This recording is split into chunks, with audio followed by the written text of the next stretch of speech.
Benvenuti in Val d'Arda, sulle colline del Piacentino, a oltre 400 metri sul livello del mare. Qui siamo in un posto abbastanza remoto. Ci credete se vi diciamo che nel 2024 i telefoni non prendono?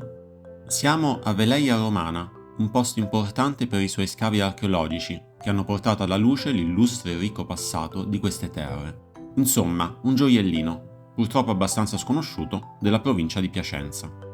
Da qui passò anche l'illustre Alessandro Volta, ve lo ricordate, no? Colui che inventò la batteria elettrica alla fine del Settecento. E fu proprio lui ad accorgersi che in zona esistevano dei giacimenti minerali di gas infiammabile, che oggi chiamiamo metano, che si accendevano quando posti a contatto con una scintilla. Dove c'è gas metano, di solito c'è anche petrolio liquido, e in questo caso di ottima qualità. Infatti, proprio a Veleia, a inizio del Novecento, c'era uno dei pochi pozzi petroliferi operanti in Italia. Un'ipotesi stabilisce che questi luoghi, ai tempi dei Romani, erano abitati in quanto la popolazione poteva e sapeva sfruttare i giacimenti di gas e di petrolio per trarne profitto, scaldare terme e fondere metalli ad esempio. Ma di Veleia non si sentì più parlare dopo il III secolo d.C., quindi è possibile che una frana rovinò definitivamente i pozzi di idrocarburi a cui la popolazione attingeva, cancellando così l'importanza economica di Veleia che finì poi per essere abbandonata.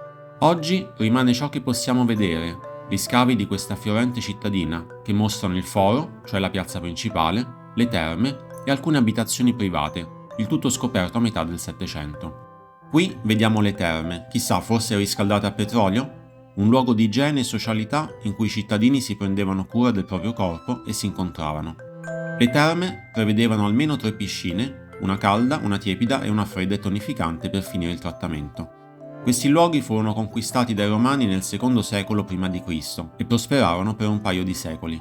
Ma pare che almeno una parte della popolazione fosse povera nel II secolo d.C., situazione a cui la legge dell'imperatore Traiano, rinvenuta nella tavola qui ritrovata, cerca di porre rimedio.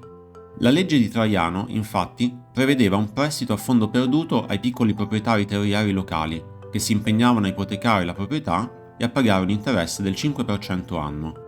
Questo interesse serviva a pagare il sostentamento dei giovani poveri, tipicamente maschi sotto i 18 anni e femmine sotto i 14, prevedendo 16 sesterzi mensili al mese per i figli legittimi, 12 per le figlie legittime e i figli illegittimi e solo 10 per l'unica sfortunata figlia illegittima, per un totale di 281 ragazzini.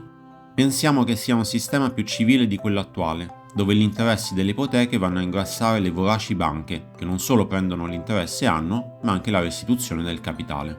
Per voi che siete molto nerd, cerchiamo di calcolare il valore attuale di 16 sesterzi al mese.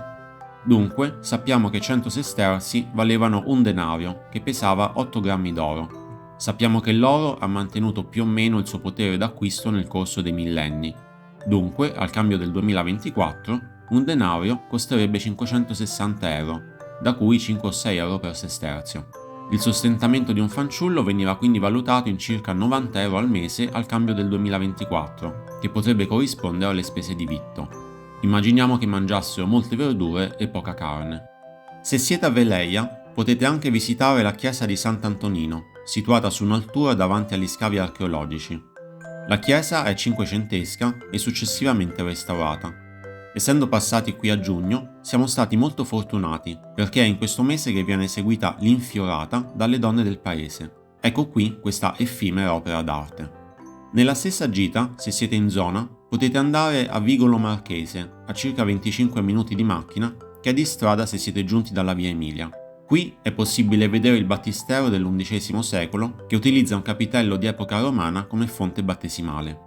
L'adiacente chiesa di San Giovanni Battista è stata costruita attorno all'anno 1000 e oggi si presenta con questi interni. Speriamo con questo video di avervi fatto scoprire un angolo prima a voi sconosciuto e di avervi ispirato a fare una gita in questi luoghi. Ricordate di iscrivervi e mettere like. A presto!